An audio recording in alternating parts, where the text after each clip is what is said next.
Good morning. We have a special meeting today, Friday, October 18th. We'll start with the counselor roll call. Councillor Young. Here.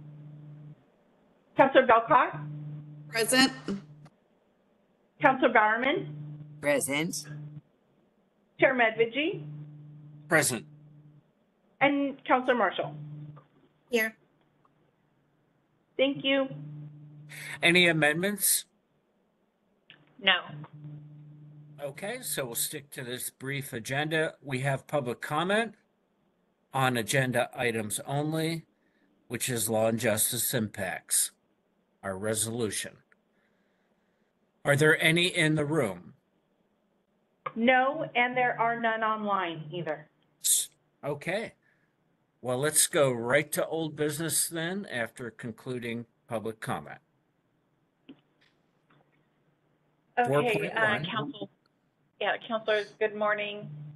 This is a follow-up meeting from our Wednesday discussion regarding law and justice impacts and potential resolution communications out. I did send over two versions of the resolution. The first one is the edits that were done based on the resolution you discussed on Wednesday, and the edits are highlighted. It's basically, I can go over them very briefly. The first page there is separating out that costing and the current sustainability to a separate whereas. And then towards the end is updating the initial increase of approximately 13% with an annual increase of 5.5% thereafter, which does not include capital and one-time startup costs. Mark Gassaway did go back and refine numbers. As I said, this is an iterative process, but one of the main things that was refined is that district court does get about 50% already reimbursed through 6211 billing. So that was adjusted for, as well as some other factors. And then I changed the community members to taxpayers and then updated the date. The second version is one that Councillor Young had drafted, and I just plopped it into the resolution template. So I have not made any changes to what he had included, but because of the changes were a little bit more than just a simple, some different wording on that, I thought it would be cleaner just to have that separately. And I did send that as well yesterday. So open to questions. Thanks for all that, Kathleen. Let me just do this because this second version, I just want to see if there's anyone interested in it. It looks like the edits that you had done based on our last meeting and discussion and suggestion by different counselors are exactly as I thought they would be, and I'm happy with them. Glenn, since you're introducing this other resolution that seems to have eliminated all of the dollar amounts, which was the whole purpose of being transparent and advising the community. I'm sorry. Yeah, I would be okay adding the dollar amounts into there. That was kind of a little bit of an oversight. I do think that was an important part, but the primary purpose behind the way I rewrote it was, to me, I feel like there's more of a spirit of collaboration in that version than what we were previously looking at. So is there anyone else behind this? Because this version specifically endorses or seems to endorse Vancouver's attempts, and I didn't see any support for Proposition 4 in doing that at this time on behalf of the County Council. So is there anyone else that wants to pursue this version before we move back to the one we were already working on?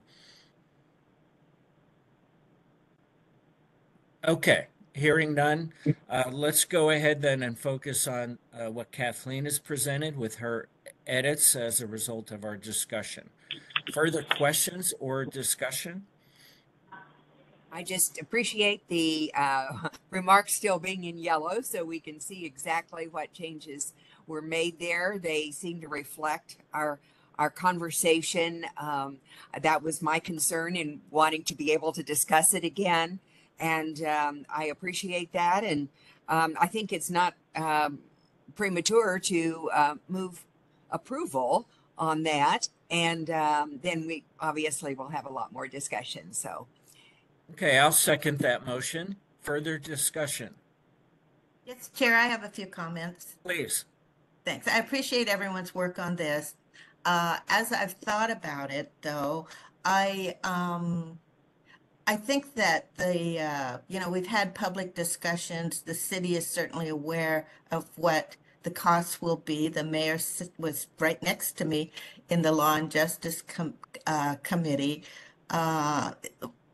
As I'm thinking about it now, I think the conclusion in reading this, I think, leads one to not be supportive of their measure. And I would like to be absolutely neutral on Vancouver's measure. I think would be the best course.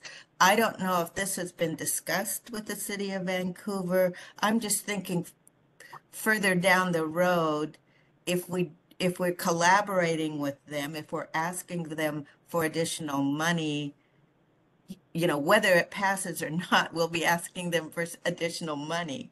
How, I don't know. I just feel like, there's been, tension between the city and the county, and I don't know how this would be received as undermining their measure. So I would like to not send anything. what specific wording gives you that impression, Councilor? I was wondering the same thing. Yeah. The therefore be it resolved.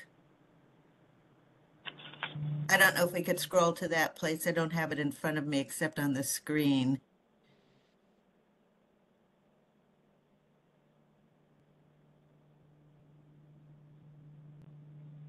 It is factual. I agree with everything in it. I just feel like it's not necessarily a collaborative move in working with the city. So I'll just be neutral on this. That's my position at this point.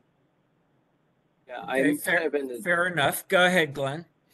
I'm kind of in the same boat, and that's why I kind of came up with a little bit different wording. I feel like there's been contention in this issue, and to move forward with this will only feed that contention rather than work towards collaboration.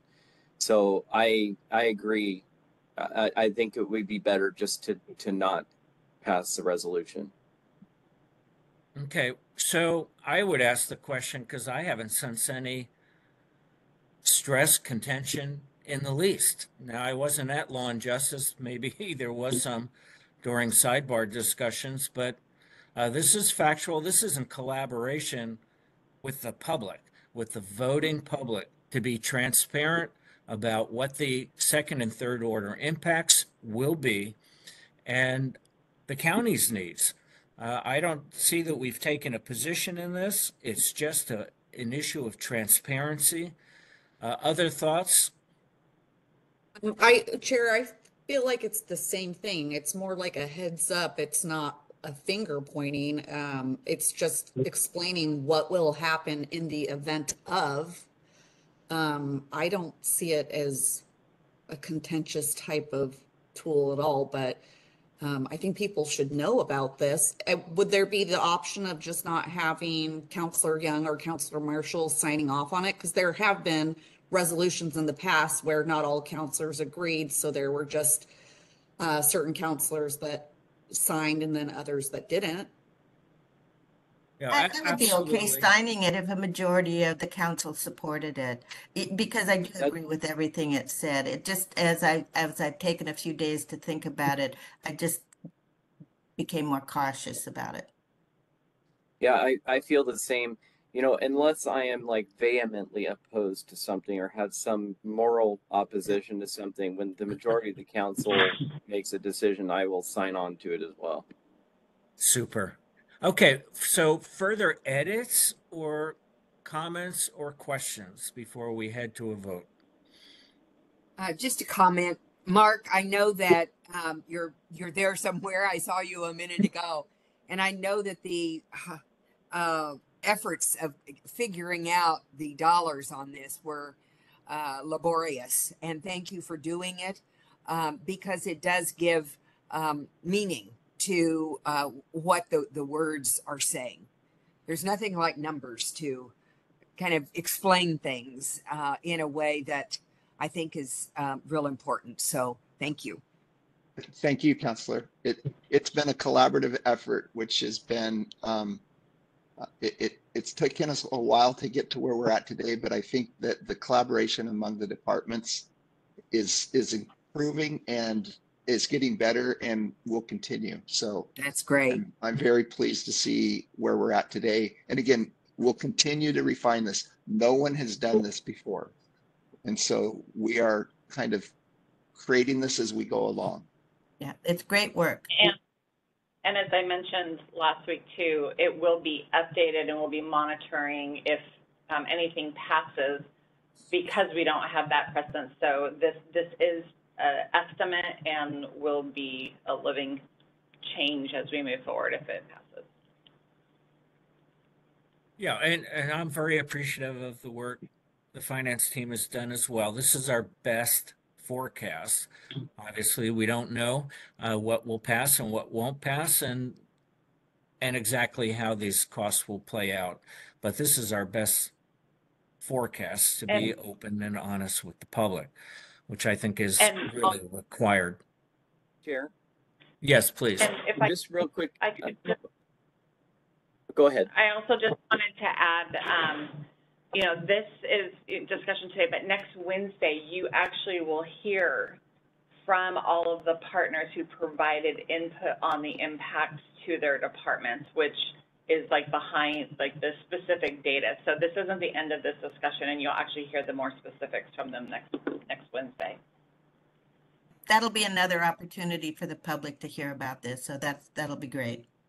Well, and Kathleen, you also said you were preparing press releases, different versions of it. Mark, go ahead. I see your hand raised. I also wanted to remind council that we've really tried to isolate the impact of additional officers. We know that we're already starting kind of in a hole with the justice side of the law and justice. This is an additional impact. So I just want to make sure we've really tried hard to isolate those two events. Some of those will be addressed hopefully in the budget cycle, but this is what that additional impact would be. So we're trying to clarify what this really is. Chair? Yes, please go ahead, Glenn. Yeah, I was just wanting to know, you know, we don't know all of the communication that's gone back and forth between staff, but has the city expressed a willingness to, you know, use Proposition 4 funds to cover what additional expenses the county experiences through the passage of the levy lid lift? So I'll start with that answer. So I have talked to the city regarding this. I've not talked to them specifically about the resolution, but about, because what was originally said, and I think some of the information that's going out to the public who's voting is that the cost is incorporated into Proposition 4. That cost is very minimal. It's 6211 billing. It's very, very minimal. They do not cover any costs for felonies, which is more than 90% of those who are housed in the jail. And so, no, their proposition, it does say that they're going to cover some of that cost. Yeah, they will, but it's a very, very small fraction. What I think is represented here actually already takes into account what we would receive through the 6211 billing. So this is above and beyond the net difference. So that is what is according to our current contracts, but has there been, have they shown willingness to look at the deficits that we're experiencing and be willing to adjust those contracts to make us whole, essentially? So, well, I have told them they're not paying for felonies, and we need to have that discussion with all of the cities. There was an acknowledgement on that. The 6211, we have the ability right now, I believe, Mark, correct, to capture what we can. And that, like I said, that's already been included in this. But the felonies, yes, we're going to be pressing forward, trying to get all the cities on board to pay for that. But that still doesn't cover all of the stuff that they're asking for. Like, for example, traffic camera program. That is a significant hit to district court. That's not felonies. But Mark has already captured in there what we can bill them for based on the 6211 criteria and input from district court. And Kathleen, you're absolutely correct. We will be able to recover certain costs based on activity, as we always have. However, you know, there's economies of scale, right? When we get to certain levels, we just have to add staff. And so that's the kind of the conversation we've been having on our end. How do we recover for those things? And as Kathleen mentioned, the felony, you know, the capacity in the jail, all of these things have to be addressed in conjunction with one another. So. And I'll say, when this was brought up, when we first learned about this in my discussions with the city, first thing they told me is it's fully loaded cost to incorporate all of that. And then as we started asking more questions, and then my subsequent discususmes was, well, you don't pay for felonies now and it doesn't cover that cost. And they're like, oh yeah, that's true. So, so their messaging, and I just saw a flyer, I think, that was sent to voters in the community, says it covers the cost for corrections in jail. It doesn't. And that is also, I would point out, reflected in the voters pamphlet in a couple of different places. There's about 3 pages that cover Prop 4, I believe. And if you read that pretty thoroughly, it gives a different impression to me than that there are county costs that are not covered. Thank you very much for that background. Okay, Jumping so way back. I would like to get to the vote. If there's no further comment or question on these edits, all those in favor, please say aye. Aye. Any opposed? Nope. So I didn't hear Michelle Belcott. I was aye. Okay. So the motion carries. I believe it was 4-1, but. And so And Glenn, the does- question is, because I thought you had said you were going to sign on unless you Yes, had I'm some okay moral signing objection. it, but I'm still a no vote. Okay, so the resolution will carry all counselor signatures. Kathleen, was there anything else to discuss at this meeting? No, we already have a draft press release. Chair, I'm going to reach out to Johnny and just send that to you really quick, because I think we're going to take a quote or so from this meeting, and we'll have this sent out sometime this morning. So we'll do it with the press release and the resolution. Super. So I would encourage counselors to think of a positive collaborative quote. Yeah, and So we don't have a different narrative out there. Great. Yeah, and that is the tone of the press release is, you know, understanding and not necessarily supporting, but just the discussion of the clarity and the importance of working together too. We can make sure that that's reflected in there. Great. All right. Well, super. So without further business, we'll go ahead and adjourn, and everyone enjoy the rest of the day. And thanks for all those counselors that went to the symposium yesterday. I thought it was incredibly well attended and also well organized. Our staff did a super job, and all the presenters. Anyway, thanks again. Take care. Have a great weekend. Thank you. Thank you. Thank you.